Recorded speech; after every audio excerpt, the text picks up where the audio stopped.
Ganito ang madalas na tagpo tuwing may bagyo o iba pang kalamidad sa Pilipinas.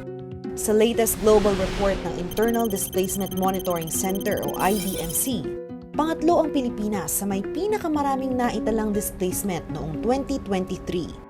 Mahigit 2.5 million Filipinos ang na-displace o kinailangang lumikas dahil sa natural disasters. Sila yung mga napilitang umalis sa kanilang tirahan dahil sa mga naranasang kalamidad. Climate migration. Ano ito at sino ang apektado? Here's what you need to know. Epekto ng climate change ang mga mas mapaminsalang kalamidad na nararanasan sa buong mundo. Kung magpapatuloy ito, aabot sa 1.2 bilyong katao ang posibleng ma-displace globally by 2050. Ayon yan sa pag-aaral ng international think tank na Institute for Economics and Peace. Displacement ang sapilitang paglipat sa mga residente mula sa kanilang tirahan papunta sa ibang lugar. Climate migration na maituturing kung ang paglipat at pag-alis ng isang komunidad sa lugar ay dahil sa epekto ng climate change. Halimbawa, yung mga nakatira malapit sa coastal areas na at risk sa pagtaas ng sea level at storm surge. O di kaya yung mga nire-relocate mula sa lugar na prone sa pagbaha. Meron ding lumilipat dahil naaapektuhan ng climate change ang kanilang kabuhayan. Halimbawa, merong mga tao na, mga farmers for example, or fisher folk, na-realize nila na, yung tanim nila o kaya yung nakukuha nilang isda sa laot hindi na ganun kaganda. Pwede silang maging voluntary migrants wherein they are able to actually find better opportunities elsewhere. And if their core reason, kung yung tanging dahilan or yung pinakamalaking dahilan kung bakit sila umalis kung saan sila dating nakatira ay dahil sa changing climate, then you can call that climate migration. Sa International Organization for Migration o IOM Philippines report ni Yula Bianca Villar, kabuhayan ang kadalasang apektado ng climate change sa bansa. Halimbawa na lang sa farming, fishing at livestock raising. Dahil sa pagbabago ng weather patterns, apektado nito ang pagsisimula ng pagtatanim. Mas dumadalas at lumalakas na rin kasi ang pag-ulan at mas tumitindi naman ang init ng araw na nagdudulot ng tagtuyot. They identified different types of LGUs that are most affected. And then across the board, farmers, fisherfolk, people living under the poverty line, right? Those are women, elder people, and the youth. Those are the most at risk.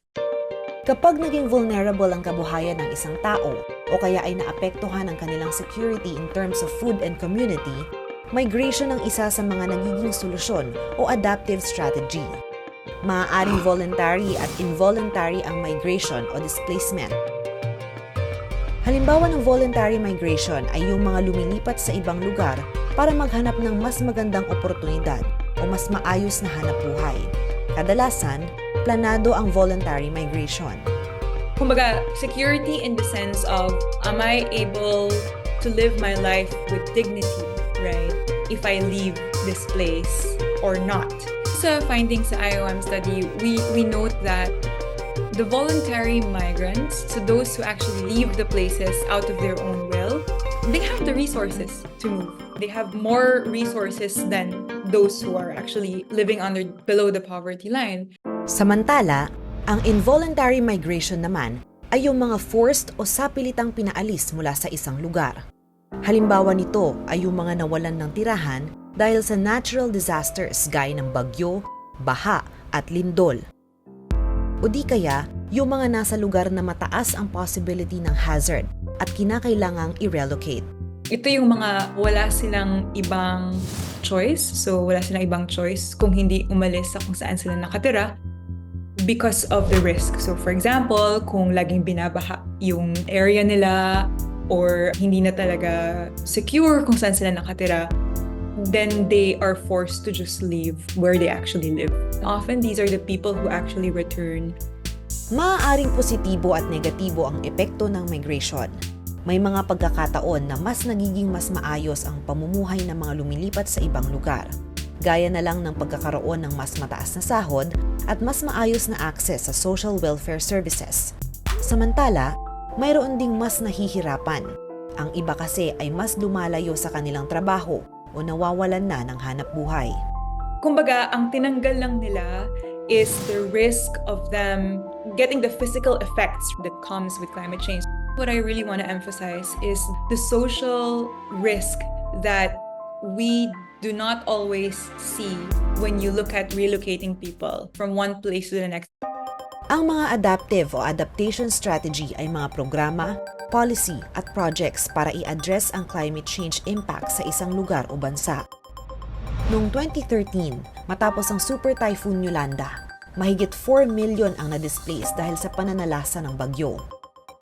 Halos 4 million din ang na-displace matapos ang Super Typhoon Odette noong 2021. Ayon sa United Nations, 60% ng Filipino population ay nakatira sa mga coastal area. Maaaring mapilitan ng mga ito na lumipat sa ibang lugar dahil sa patuloy na pagtaas ng sea level sa buong mundo. Ayon kay Secretary Robert Borge ng Climate Change Commission, kabilang ang migration sa preventive and adaptive strategies na ipinatutupad ng pamahalaan. We should not let our people live in areas where they are exposed to hazards, whether they be climate hazards or geological hazards. Importante yan. Ang maganda is that people are becoming more aware sa mga hazards na na-expose sila at alam nila at sumusunod sila ngayon sa ating pamahalaan when it comes to preventive action. May National Adaptation Plan ang Pilipinas na magsisilbing framework para i-improve ang adaptive capacity ng iba't ibang sektor laban sa climate hazards. May 5 cross-sector adaptation strategies sa ilalim nito.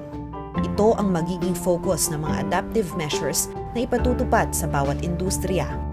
Ito ay may specific na mga projects and policies para mapaigting pa ang kakayanan natin bilang isang bansa, bilang LGU at bilang mga tao.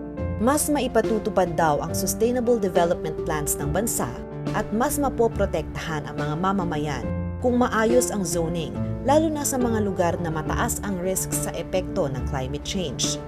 It's preventive in approach at kailangan yung mindset magbago. Hinggil sa migration, kung hindi natin bibigyan ng ligtas na lugar na pamayanan ng ating mga tao, talagang gagalaw at gagalaw sila. Sila ay lilikas. Ang iba ay babalik, ang iba ay pupunta naman sa ibang mga lugar. Pero it will not solve the problem. Preventive adaptation ang ginagawa natin para malesen ang losses and damages sa ating mga kababayan. Isa ang Pilipinas sa mga mataas ang vulnerability pagdating sa epekto ng climate change. Kaya dapat mas maayos ang pagpapatupad ng mitigation at adaptation measures. Dapat din daw mas pataasin ang awareness sa mga epekto ng climate change. Kailangan maintindihan natin ang climate change ay global, historic at systemic. Kailangan lahat tayo may ambag. Kung lahat tayo ay may gagawin at lahat tayo ay may ambag, makikita natin na may impact ang polisiya at makikita natin na pwede natin baguhin ang ating kinabukasan.